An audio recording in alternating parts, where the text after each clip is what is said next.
Oi.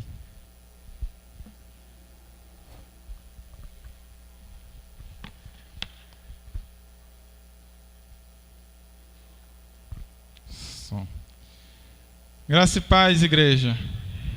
Amém? Graças a Deus. Estamos aqui começando nosso ano, né? Mais um domingo que nós escolhemos estar aqui, buscar a Deus, buscar a direção dele para as nossas vidas. Pastor Ivonato e Pastor Ivan ainda estão de férias, né? Minha mãe perguntou para mim: você quer pregar hoje? Sou eu. É porque os outros pastores estão de férias. Sobrou o pastor Isaac. Mas se eles me deixaram aqui é porque eles têm confiança em mim, né? Graças a Deus. Mas vamos orar antes da gente continuar, pedir a direção de Deus mais esse momento. Tivemos esse momento de louvor abençoado, né? Parabéns ao ministério aí pela escolha do repertório e pela condução, né?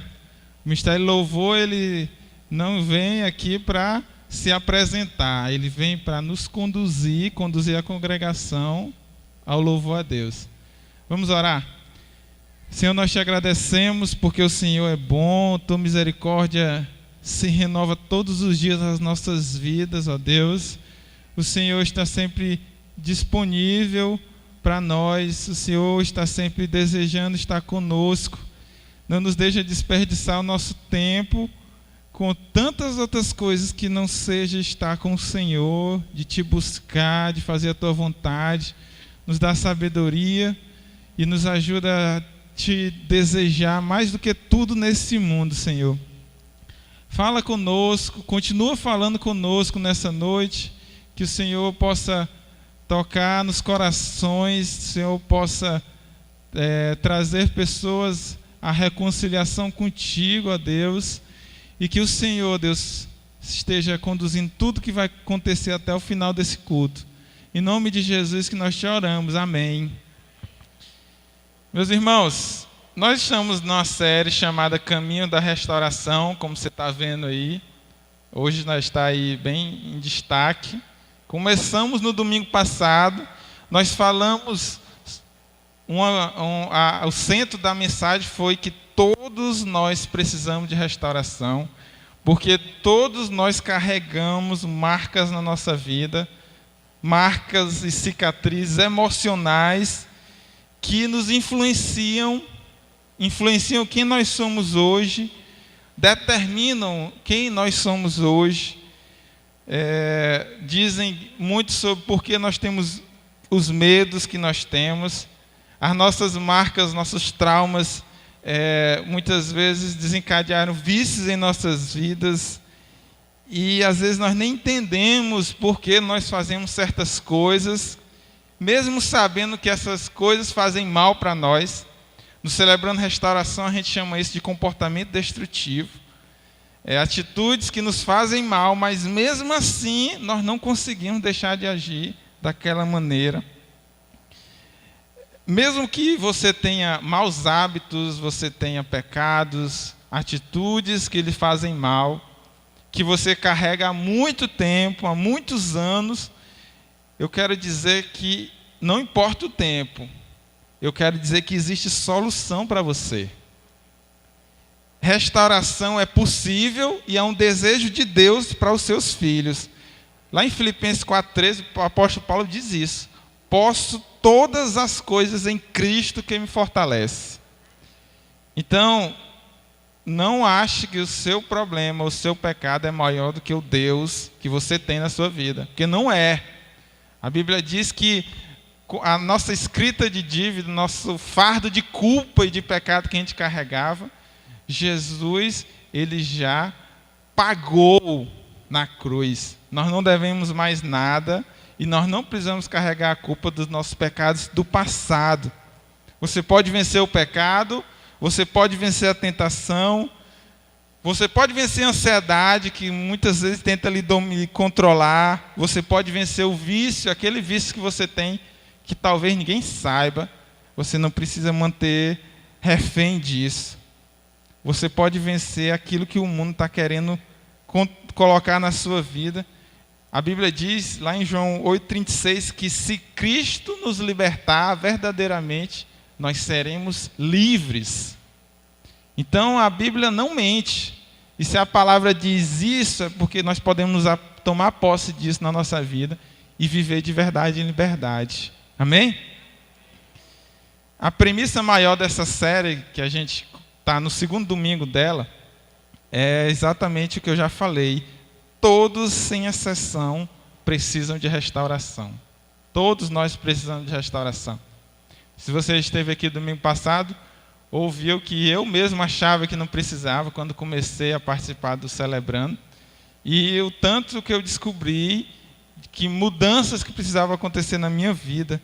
A pergunta não é se você precisa, é em que área da sua vida você precisa de restauração. Eu vou dar alguns exemplos aqui. Pode ser que você tenha alguma compulsão pelo seu trabalho, você é viciado em trabalho. Pode ser que a sua compulsão seja por comida, você come demais. Às vezes nós condenamos aqueles viciados em álcool e nós somos viciados, nós somos descontrolados na nossa alimentação. Comemos demais, sem necessidade, e isso nos faz muito mal. Pode ser que você seja viciado, compulsivo por compras. Pode ser que seu vício seja sexual, seja em álcool, em drogas. Pode ser que o problema que você precisa de restauração está nos relacionamentos que você tem. Você passou por divórcio e isso lhe marcou muito. Você luta contra o ódio, ira, medo, ansiedade, perfeccionismo, insegurança. Você tem mágoas na sua vida. Você tem um mau hábito de mentir. Talvez você seja viciado em apostas, em jogos.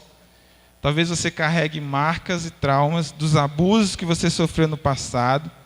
Talvez você tenha culpa dos erros que você cometeu e não conseguiu se perdoar. Ou você tenha dificuldade com a procrastinação. Sabe o que esse nome feio significa? Adiar as coisas. Deixar para depois. Você precisa fazer agora, você precisa fazer logo, você sempre adia, sempre está deixando para depois, nunca resolve.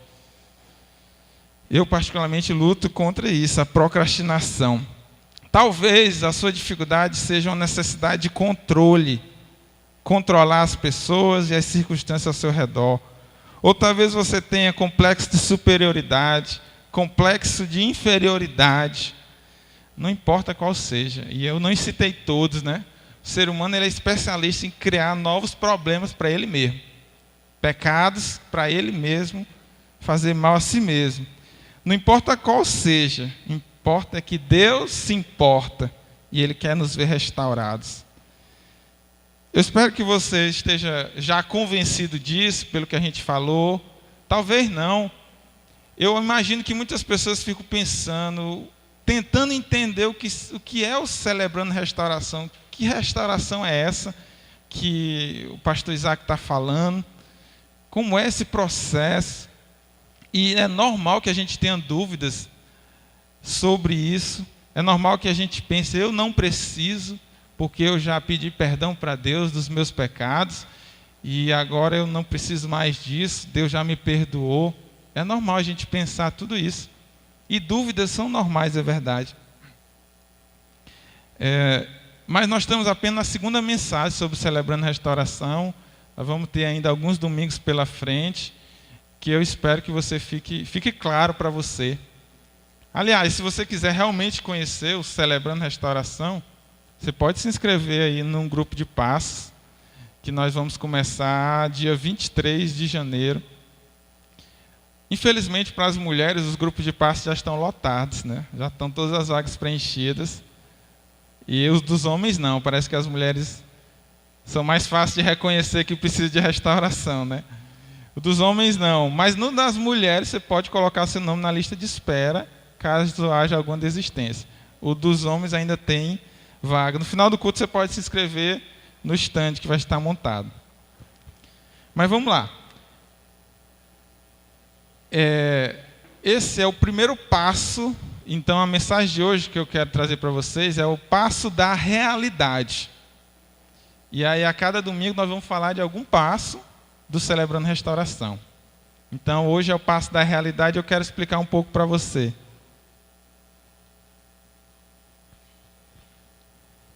Próximo domingo, o pastor Evandro vai falar de outro passo e assim por diante.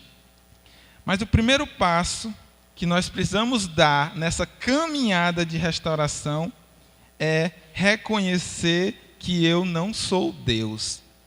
Lá no grupo do CR, o primeiro passo ele está descrito assim: admitimos ser impotentes diante de nossos vícios, traumas emocionais, maus hábitos e comportamentos destrutivos, e que nossas vidas se tornaram ingovernáveis.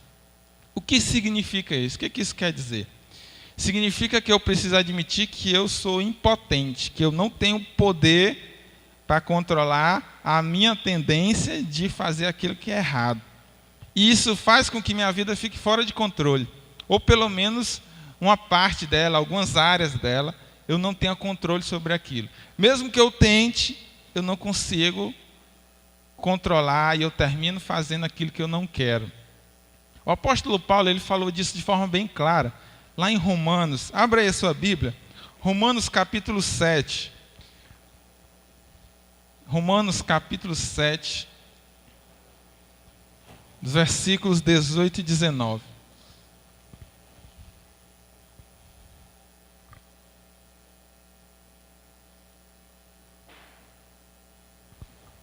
Romanos capítulo 7, versículo 18 e 19. Amém? E não amém?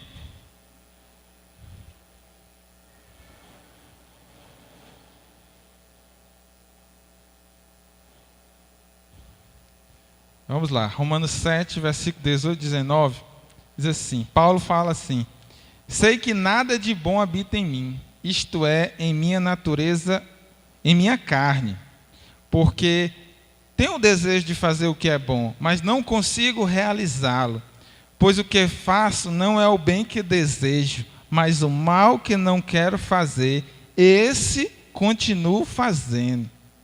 É exatamente isso que Paulo está dizendo. Olha, tem muitas coisas na minha vida que são ruins, que não agradam a Deus e que fazem mal. Eu sei que eu não devia fazer essas coisas. Mesmo eu não querendo fazer, elas terminam me controlando. É interessante a gente pensar nisso, porque quando a gente ouve essa afirmação de minha vida está fora de controle, não, minha vida está sob controle. A gente olha para alguém do nosso lado, né? Ó, fora de controle está aquele ali, que tem isso e aquilo na vida dele. A minha não, a minha está bem controlada. Está tudo sob controle. Normalmente a nossa reação é mais ou menos essa. Minha vida está sob controle. Esse mau hábito aqui, esse pecado aqui, esse vício aqui, não, eu paro quando eu quiser. Quando eu quiser, eu deixo. Ou, às vezes, a gente pode dizer assim, não, mas as coisas não estão tão ruins assim, que precisa eu fazer alguma coisa. Ou a gente chega a negar totalmente, eu não tenho problema nenhum, eu não preciso fazer nada. O profeta Jeremias, ele cita um pensamento do povo de Israel, quando estava em pecado, eles diziam assim, na verdade é Deus falando sobre o povo de Israel, ele diz assim, eles tratam dos ferimentos do meu povo como se fosse uma coisa sem importância. E dizem, vai tudo bem, quando na verdade vai mal. A nossa tendência é de negar que temos problemas. Isso nós chamamos de negação. Esse texto que eu li está em Jeremias 6,14. Nós normalmente estamos na negação. Nós negamos que temos problemas, negamos que precisamos de ajuda, ou a gente se justifica, afirmando que a causa do nosso problema não é nós, é os outros.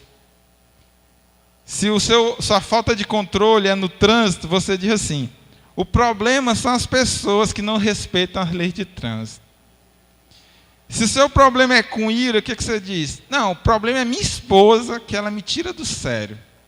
Ela fica repetindo a mesma coisa toda vez. E ela sabe que eu não gosto, mas ela continua fazendo isso. E aí a gente diz, temos um problema com ira, mas a culpa é do outro. Ou então você vai dizer, não, o problema são os meus filhos que não me obedecem. E eu fico fora de sério, perco o controle. Ou você diz, não, são meus pais que querem me proibir de fazer tudo. É por isso que eu fico irado. Se você tem um problema com pensamentos impuros, o que você pode dizer? Não, o problema são as mulheres que se vestem para tentar a gente. O problema não sou eu. O problema é o outro. Essa é a negação. Não admitir o nosso problema, o nosso erro. Reconhecer a nossa impotência significa exatamente sair da negação. Admitir que eu não consigo controlar meus impulsos. Como Paulo falou, mesmo que eu queira, eu não consigo sozinho. O mal termina prevalecendo na minha vida. E reconhecer que isso está fora de controle. A minha vida está fora de controle. Admitir os meus problemas é dizer a verdade acerca de mim mesmo para os outros. Toda vez que nós queremos controlar algo que nós não podemos, nós estamos querendo nos colocar no lugar de Deus. A causa de todos os nossos problemas da humanidade é exatamente esse nosso desejo. Eu quero ser Deus. Não foi o argumento da serpente para Adão e Eva? Você não vai morrer. Você, na verdade, vai ser igual a Deus se você fizer isso aqui. A serpente distorceu as palavras de Deus para convencer Adão e Eva. E aí, como você sabe, Adão, quando foi questionado, ele botou culpa em Deus, na mulher, na serpente, menos nele. E ele não tinha culpa de nada. Nós queremos ser dono da nossa própria vida. Nós queremos estar no comando. Nós queremos viver segundo as nossas próprias regras e do nosso jeito. Nossa dificuldade em aceitar Cristo como Senhor da nossa vida é exatamente essa. Ele ser nosso Salvador, nós queremos. Eu não quero ir para o inferno, eu não quero sofrer. Eu quero ir para o céu. Eu quero ser salvo. Então, aceitar Cristo como Salvador é a parte fácil. A parte difícil é aceitar Ele como Senhor. O Senhor que nós abrimos mão das nossas vontades, das nossas opiniões e das nossas preferências para seguir a dele. Eu estava conversando sobre isso hoje com a minha esposa. E eu estava dizendo para ela, amor, eu vou ter que fazer uma coisa que eu não queria fazer de jeito nenhum. Aí ela, o que é? Não, tem um amigo meu que está afastado. E eu já fui atrás dele várias vezes. E ele não demonstra nenhum pingo de reconhecer que precisa de ajuda ou de querer minha ajuda. Aí ela, por que você vai atrás? Estava querendo entender a situação. Porque Deus está me incomodando para ir atrás dele. Eu vou ter que ir atrás. Vontade, eu não, na minha vontade humana, tem hora que a gente cansa, né? A gente quer ajudar. E às vezes a gente diz assim, e aí, mas eu vou ter que ir atrás. Porque senão Deus vai continuar me incomodando, né? Às vezes nós fazemos, não é nem porque nós estamos com compaixão da pessoa, porque nós nos oferecemos para ela, mas nós fazemos por obediência a Deus. Então, deixar Deus ser o Deus da minha vida e não eu mesmo, é fazer isso. Não, eu não quero, mas Deus disse para me fazer, então eu vou e faço. E aí eu queria, para esclarecer mais ainda o tema, expor para vocês em que circunstâncias, algumas circunstâncias em que nós tentamos ser Deus, tirar o Deus da nossa vida para nós sermos nosso próprio Deus, para que a gente possa entender um pouco. Nós tentamos ser Deus quando nós queremos controlar a nossa imagem. Nós não queremos que as pessoas saibam quem nós realmente somos. Nós tendemos a usar máscaras. Nós tendemos a evitar que as pessoas saibam alguns defeitos nossos. Nós queremos esconder a raiva que nós sentimos. Alguém pergunta se estamos bem, nós dizemos, estou bem. Mas, mesmo eu estando muito triste, nós queremos esconder a nossa preocupação e os nossos medos. Diversos motivos fazem a gente agir assim, tentar controlar a nossa imagem diante das pessoas. Porque nós não queremos demonstrar fraqueza, queremos mostrar sempre que estamos fortes. Talvez porque se eu mostrar minhas fraquezas, eu não vou poder me sentir melhor que os outros, acima dos outros. Talvez não admitir o que eu estou passando seja uma forma de não pensar na dor que eu estou sofrendo. Até porque se eu tivesse que admitir, eu teria que reconhecer que eu tenho um problema e que eu preciso fazer alguma coisa. E muitas vezes, mesmo sofrendo, nós preferimos que as coisas fiquem do jeito que está. Nós achamos que as coisas estão melhor dessa forma. Nós não queremos mexer naquilo. É interessante que as redes sociais, parece que elas nos deram mais um lugar para a gente fingir ser o que nós não somos. Eu posso estar enganado, mas eu tenho a impressão que as pessoas que mais postam felicidade na internet são talvez as pessoas que são mais infelizes. Porque às vezes se torna isso uma fuga da vida que ela realmente tem. Você já pensou nisso? A necessidade de mostrar que eu estou bem para que, quem sabe assim, eu fique bem. Quando na verdade não estou nem um pouco bem. Eu não sei se você sabe disso, mas muitas pessoas que têm depressão, elas não parecem que têm depressão. Às vezes é o nosso esforço de mostrar que estamos bem. Ou para não pensar que eu não tenho forças mais. E às vezes a gente nem percebe porque a gente não se aproxima de fato das pessoas. Tentamos controlar a nossa imagem e isso é tentar ser Deus. Nós tentamos ser Deus quando nós queremos controlar as outras pessoas. Queremos que os outros ajam de acordo com a nossa vontade. Nossos amigos têm que fazer aquilo que nos agrada. Se ele fizer algo que desagrada, já não quero, já estou chateado. Porque ele não fez aquilo que eu esperava. Nós colocamos essas expectativas, nós às vezes manipulamos as pessoas para ela fazer aquilo que nós queremos. Nós queremos controlar os outros para satisfazer as nossas necessidades. Nós tentamos ser Deus assim também. Nós tentamos ser Deus quando queremos controlar os nossos problemas. Nós somos especialistas em negar que temos problemas. Tentamos negar dizendo, eu posso resolver isso quando eu quiser. Isso não tem problema. Mesmo alguém falando para nós, isso está errado. Você precisa mudar isso. Você vai sofrer se você não fizer nada em relação a isso. E as pessoas que mais nos dizem isso, são as pessoas que mais se preocupam com a gente. Mas são essas mesmas que a gente tem a tendência de tratar mal, ignorar, ficar magoado, né? Quando a gente é mais novo, é a nossa mãe, nosso pai que está nos dizendo para não fazer isso. E a gente quer seguir nesse caminho. Acha que já sabe de tudo. Quando a gente casa, nós temos nosso esposo, nosso marido para nos dizer. E nós não queremos ouvir. Às vezes a gente ouve alguém de fora, né? Mas o nosso cônjuge nós temos a dificuldade de ouvir. Eu já passei por isso, esse constrangimento algumas vezes. Chegar para minha esposa e dizer, amor, fulano disse que eu devia fazer isso. Mas eu já lhe disse isso, né? Mas às vezes a gente não quer ouvir aquela pessoa que está do nosso lado o tempo todo, né? A gente não quer ouvir, a gente quer, às vezes ouve alguém de longe, ao invés de ouvir quem está perto ali, vivendo com a gente o tempo todo. Nós tentamos ser Deus quando queremos controlar os nossos problemas. Nós tentamos ser Deus quando tentamos controlar a nossa dor. A nossa dor, seja ela física ou emocional, ela às vezes nos leva ao desespero de tentar negar que ela existe, tentar evitar ela, tentar adiar ela. Quando perdemos alguém querido, a gente tenta às vezes ser forte. Eu preciso ser forte, porque tem as outras pessoas aqui.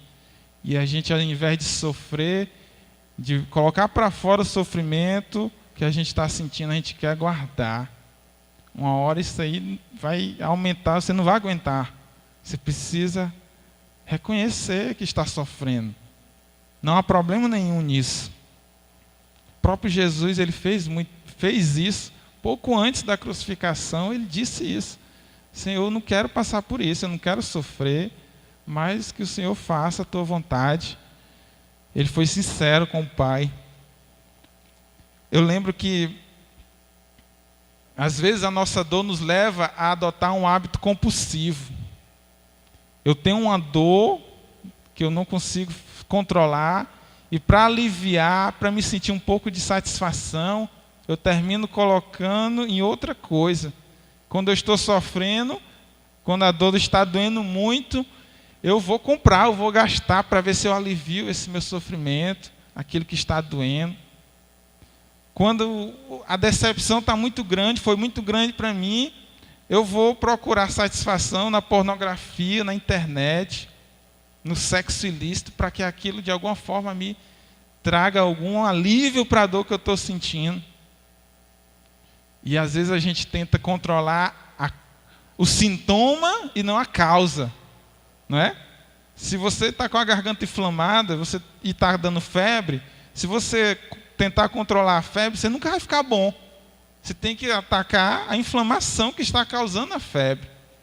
Então, às vezes, a gente tem uma atitude compulsiva, uma atitude pecaminosa, como consequência de uma dor que nós sofremos. Eu lembro que teve um tempo recente na minha vida que eu percebi que eu comecei a me tornar mais compulsivo na minha alimentação. Eu comecei a querer comer mais besteira, mais guloseimas. Quando eu pensei que não, 3, 4 dias na semana eu estava comendo pizza, hambúrguer. E aí eu comecei a perceber como eu tinha mais necessidade dessas coisas. E era uma coisa que eu não conseguia controlar. É interessante que eu comecei a pensar na minha vida, por que eu estou assim, sentindo tanta necessidade de comer essas coisas? E eu percebi que eu estava me tornando uma pessoa ansiosa. Logo eu, que sempre me achei a pessoa mais tranquila do mundo. Eu lembro que eu nunca fiz uma prova de concurso de vestibular, de qualquer prova, nervoso. As pessoas estavam sofrendo lá, estavam ansiosas e eu estava de boa. Eu não conseguia admitir que eu estava com problema de ansiedade. E é interessante que eu comecei a perceber que um dos principais motivos da minha ansiedade era o meu ministério. O ministério como pastor. E isso foi um processo na minha vida, né? Até eu começar a perceber essas coisas, onde é que estava o foco do meu problema. Eu lembro que eu me sentia incapaz para o ministério. Eu lembro que eu olhava para as minhas atitudes como pastor, como líder, eu não estava vendo resultado naquilo que eu estava fazendo. Eu estava muito preocupado com a minha imagem como pastor. O que as pessoas achavam de mim? Estava tentando agradar as pessoas e isso estava me causando uma grande dor. E foi no CR que eu comecei a perceber esses padrões de comportamento mais claros na minha vida, de que eu tinha alguma dor que eu não estava tratando. E é difícil a gente perceber isso, porque a nossa mente é muito complexa, nossas atitudes, às vezes a gente não consegue entender o que está se passando dentro da gente, por que a gente está fazendo aquilo. E eu lembro que teve um momento que isso se tornou mais claro para mim, essa minha tentativa de agradar os outros, essa dor que eu estava sofrendo, foi quando eu resolvi ir lá na terapia. Eu tenho uma esposa psicóloga, né? Mas eu, como a maioria das pessoas, eu tinha muito preconceito com ir ao psicólogo. Mas eu lembro que chegou um momento da minha dor que eu pensei seriamente em me afastar do ministério pastoral. Eu queria um tempo, porque eu não estava aguentando. E aí eu disse, não, isso está muito sério. Eu preciso procurar. Eu fui procurar a ajuda de uma profissional. E foi lá que isso ficou mais claro para mim. Você, Isaac, está vivendo, tentando agradar os outros. Tentando controlar a sua imagem, tentando controlar a sua dor. E eu digo para você que você passa por problemas emocionais, Não resista a procurar ajuda profissional. Não resista. Você não sabe como é maravilhoso você poder ter alguém que estudou, que tem o conhecimento, que estudou os comportamentos, traumas humanos e tudo mais, e pode lhe dar uma orientação para você encontrar uma solução para a sua vida. É interessante que a gente não receia e procurar a ajuda de um médico quando nós estamos com uma doença física, né? Nós não temos nem sentir uma dor, corre na UPA, corre no hospital. E quando se fala de problemas emocionais, psicológicos, nós não aceitamos isso. E a gente às vezes ainda diz assim, não, Deus vai me curar. É interessante que Deus pode curar qualquer doença, né? Mas mesmo assim a gente vai para o médico. Por que você não pode procurar o médico das suas emoções, né? Para que você seja curado lá também. Bom, eu contei esse testemunho todo porque eu percebi que eu estava tentando controlar a minha dor e essa era a minha dificuldade. Estava adoecendo por isso. Essas só são algumas situações quando nós tentamos ser Deus em nossas vidas. E quais consequências isso pode gerar em nós? Medo.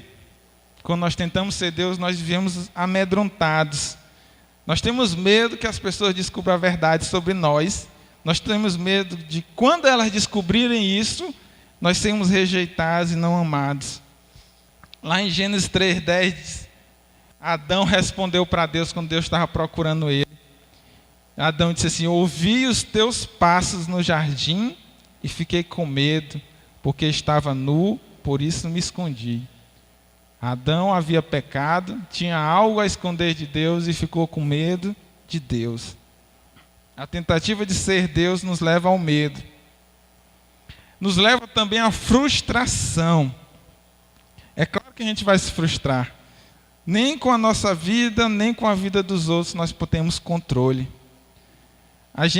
Quando parece que a gente controlou um problema na nossa vida, surge outro. Quando parece que um vício está sob controle em nós, nós caímos de novo. Davi disse, enquanto escondi os meus pecados, o meu corpo definhava de tanto gemer. Salmos 32:3. Provavelmente essa dor que você sofre, essa angústia que você está sofrendo, tem a ver com pecados escondidos. Com coisas na sua vida que você não admite que estão fora de controle. E você está sofrendo. Talvez você esteja como Davi, seu corpo está definhando. Tem muitas doenças físicas, resultados de doenças da mente. E se manifesta no nosso corpo. Se nós não expressamos, abrimos, colocamos para fora, aquilo vai adoecer o nosso corpo. Nós precisamos ter essa coragem. A frustração tem a ver com sintomas exatamente de algo mais sério, sua tentativa de controlar o que não está sob seu controle.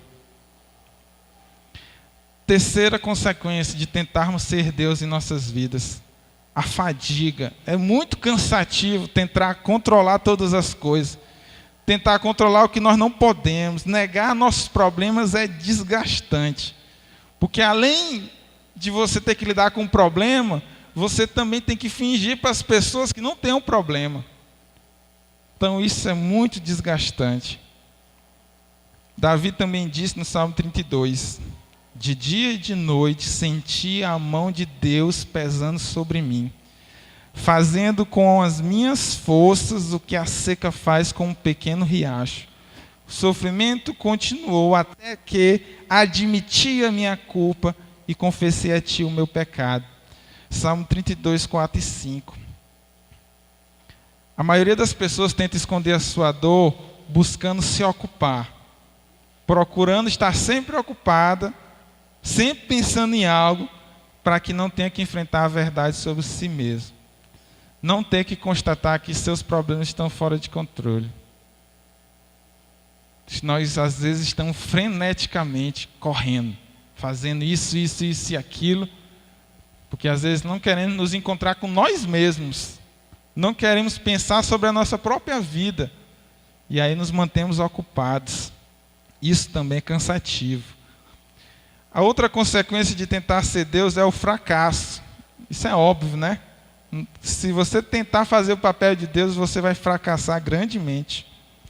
Provérbios 28:13. Quem tenta esconder os seus pecados não terá sucesso na vida, mas Deus tem misericórdia de quem confessa os seus pecados e os abandona. Deus tem misericórdia. Se esconder o pecado significa fracasso. Talvez você tenha até relativo sucesso, sei lá, profissionalmente, financeiramente, mas talvez a sua família está fracassando, está naufragando, e você não sabe o que fazer. O texto de Provérbios diz: confesse o seu pecado, admita, seja honesto, aberto acerca das suas fraquezas, dos seus pecados. Todos temos fraquezas nas nossas vidas, não existe ninguém perfeito. E a igreja tem que ser esse lugar em que as pessoas podem ser elas mesmas, em que eu posso confessar a minha dificuldade e não vai vir um irmão com 10 versículos para mim. Você já viu isso? Às vezes a pessoa só quer falar o que ela está sentindo, o erro que ela cometeu, ela quer confessar, e aí nós temos a necessidade muito grande de aconselhar as pessoas, de dizer o que elas têm que fazer. E na maioria das vezes, as pessoas sabem o que deveriam ter feito. Elas sabem que estão erradas. Você não precisa repetir isso para ela. Ela só queria alguém para falar. Alguém que ouça aquilo com misericórdia, com aceitação. Alguém que diga: você errou, mas eu estou aqui com você para lhe ajudar. Então, quando alguém lhe procurar para confessar algo, compartilhar algo, deixa ela falar. Deixa ela falar tudo que ela tem para falar. Espere ela. Se ela lhe pedir um conselho, aí você vai dar o seu conselho. Mas normalmente as pessoas só precisam falar. Botar para fora. Nós já falamos que tentar ser Deus é quando nós queremos controlar o que não podemos. Falamos que as circunstâncias em que nós tentamos ser Deus é quando nós queremos, por exemplo, controlar a nossa imagem, controlar as pessoas ao nosso redor, controlar os nossos problemas, controlar a nossa dor.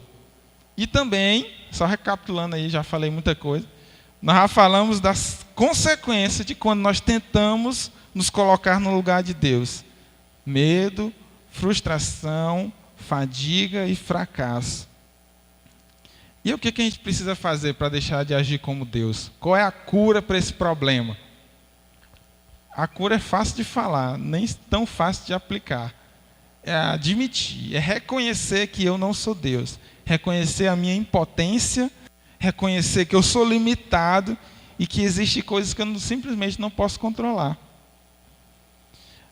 Quando nós reconhecemos que nós não temos controle, nós ficamos livres para viver a nossa vida como ela deve ser.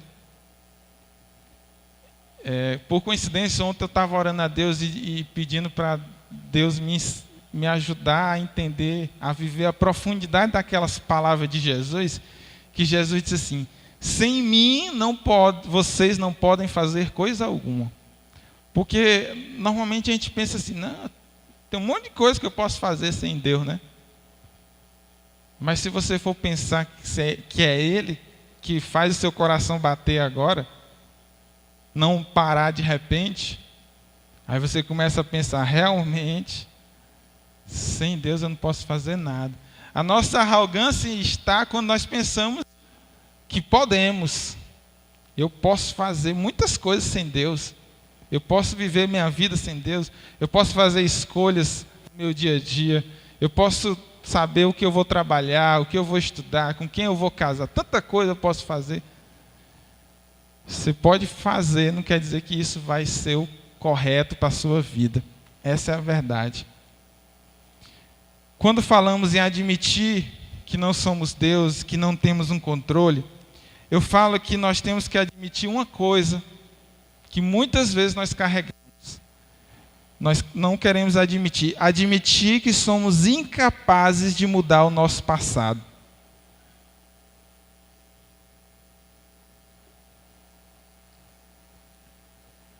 Por que nós precisamos admitir isso? Porque muitos de nós ainda carregam um peso enorme do passado. De escolhas que fizemos, que nos arrependemos ainda hoje. De decisões que tomamos equivocadas, de rebeldias que nós tivemos e que nós pensamos, se eu pudesse voltar no passado. Mas admitir que não podemos mudar o passado vai nos fazer tirar o ressentimento da nossa vida. Aliás, ressentimento é um sinal de que ainda não aceitamos que o passado não pode ser mudado. A gente foi ferido, mas o ressentimento faz com que a ferida não sare nas nossas vidas. O ressentimento, na verdade, faz com que você continue sentindo a dor de uma coisa que já aconteceu. Ele faz com que você viva no passado e não no presente. É isso que o ressentimento faz. Você ficar preso ao passado, aquilo que você não pode mudar. Ele faz, o ressentimento, a gente sentir uma dor que nós não precisávamos mais sentir. Ele impede que nós recebamos cura nas nossas vidas. Outro sinal de que nós não aceitamos ainda que o passado não pode ser mudado é a culpa.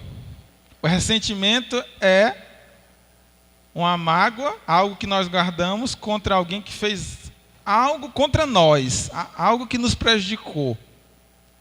E a culpa é quando nós mesmos fizemos aquilo contra nós. A culpa, sentimos culpa quando nós não perdoamos a nós mesmos pelos erros que cometemos. Aí nós carregamos essa culpa. Mesmo a Bíblia falando que nós não temos culpa alguma mais para carregar. Mesmo a Bíblia dizendo, lá em Colossenses, diz que Ele nos perdoou todas as transgressões e cancelou a escrita de dívida que tinha contra nós. Jesus nos libertou da dívida que nós pagamos. Por que você ainda anda carregando essa culpa? Por que você continua pensando, se eu tivesse feito assim, hoje eu estava vivendo melhor.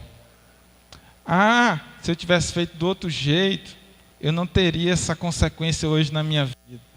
Não adianta de nada, não faz nenhuma diferença. Ser livre de verdade é você não guardar ressentimento de ninguém, nem de você mesmo. Nós só temos daqui para frente e pedir para Deus restaurando a nossa vida, trazendo libertação das nossas escolhas que nós fizemos errado, trazer cura para nossas feridas. Nós não podemos mudar o que já passou. Nós podemos viver uma vida diferente daqui para frente. A cura para essa nossa tendência de querer Deus também é admitir que não somos capazes de controlar as pessoas. Não importa que você tente manipular, isso não vai funcionar. Aprenda uma verdade maravilhosa. Você só é responsável pelas suas próprias ações. Você só é responsável pelas suas próprias ações. Você não é responsável pelos o que as outras pessoas fizeram. A única coisa que você pode controlar é o que você faz. O que os outros fazem contra você, você não pode controlar. Às vezes, de tanto sofrer por causa do mal que as pessoas fizeram contra nós, nós fizemos a escolha de se afastar das pessoas. De até ter pessoas que a gente convive, mas a gente decidiu não ser profundo com ninguém. Porque um dia alguém lá atrás falou um segredo seu que não devia ter falado. Um dia alguém lá atrás julgou as suas atitudes, lhe ofendeu pela uma escolha que você fez. Então agora você vive aprisionado não tendo coragem de ser profundo e verdadeiro com as pessoas. Você decidiu se isolar, mas eu lhe digo que Deus não espera isso de você. Ele nos criou para nos relacionar com os outros. E Ele nos criou com a capacidade de conviver com as pessoas, apesar dos defeitos delas. O mal que alguém lhe fez foi aquela pessoa que fez. Não significa que todas as outras são iguais, vão fazer o mesmo. A capacidade de tentar de novo é algo que Deus nos dá. A paciência com os defeitos dos outros é algo que Deus nos dá. Eu tenho dificuldade de ouvir de pessoas que dizem assim: eu não tenho paciência com esse tipo de gente. Você já ouviu a gente? Não, pessoa que fala alto, eu não tenho paciência para esse tipo de pessoa. A gente se afasta dessas pessoas. Quando Deus nos deu a capacidade de nos relacionar com todo tipo de pessoas. E essa falta de paciência é algo que é você que precisa mudar e não os outros. É Deus que nos dá força para perdoar aquele que nos ofenderam e coragem para continuar amando as pessoas que não merecem ser amadas. E para encerrar, o processo de de tentar ser Deus, inclui admitir que eu sou incapaz de lidar com os meus maus hábitos, com os meus comportamentos errados e com as minhas ações danosas. Boas intenções e força de vontade são insuficientes e incapazes. Outra coisa que eu aprendi no CR, a gente costuma entregar a nossa vida para Deus, mas nós não entregamos as nossas vontades para Ele. Nós dizemos: Senhor, a minha vida é tua, mas as vontades de fazer o que eu quero, nós queremos continuar conosco. Fazer as coisas do jeito que eu quero, da forma que eu quero. E esse é o problema. Se você quer viver uma vida restaurada, você precisa entregar a Deus, não é só aquilo que você quer, não é só aquela área que você acha que está doente, é toda a sua vida. Tudo que você tem, tudo que você é, você tem que dizer: Senhor, eu sou assim, mas pode ser que o Senhor queira que eu seja diferente.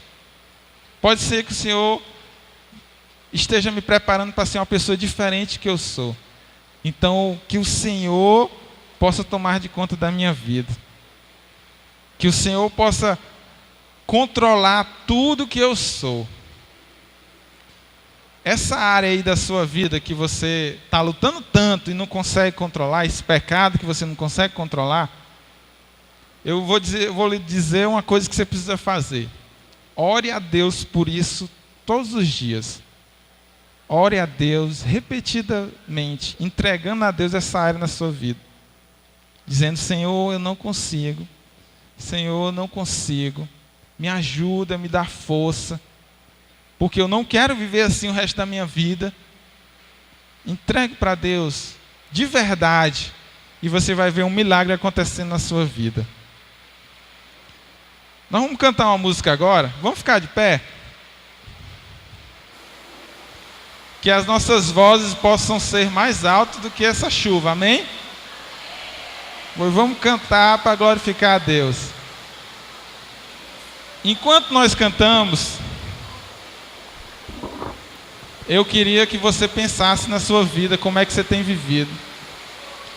E eu quero dar oportunidade, como a gente sempre dá aqui, para você que já é um cristão, e já é uma pessoa que tem um relacionamento com o Senhor, mas você tem vivido em frieza espiritual, você tem vivido na igreja, mas longe de Deus, você tem vivido aprisionado nos seus pecados, e eu quero que você dê um passo de fé hoje, dizendo: Senhor, eu quero me entregar totalmente, porque a entrega que eu fiz até agora não foi completa. Convidar você a vir aqui à frente para dizer isso para Deus: Senhor, eu quero me entregar completamente, eu quero ser renovado espiritualmente, eu quero ser liberto. E também o outro convite é para você que não conhece, não teve um encontro com o Senhor Jesus ainda, não tem um relacionamento com Ele, para você dar uma chance para Deus. Talvez você não queira se entregar para Cristo porque você se traumatizou com os problemas de outras pessoas, do que as outras pessoas falaram que Deus é, o que Deus faz. Dê uma chance para Deus entrar na sua vida e transformar a sua vida, que você vai ver que grande transformação Ele pode fazer.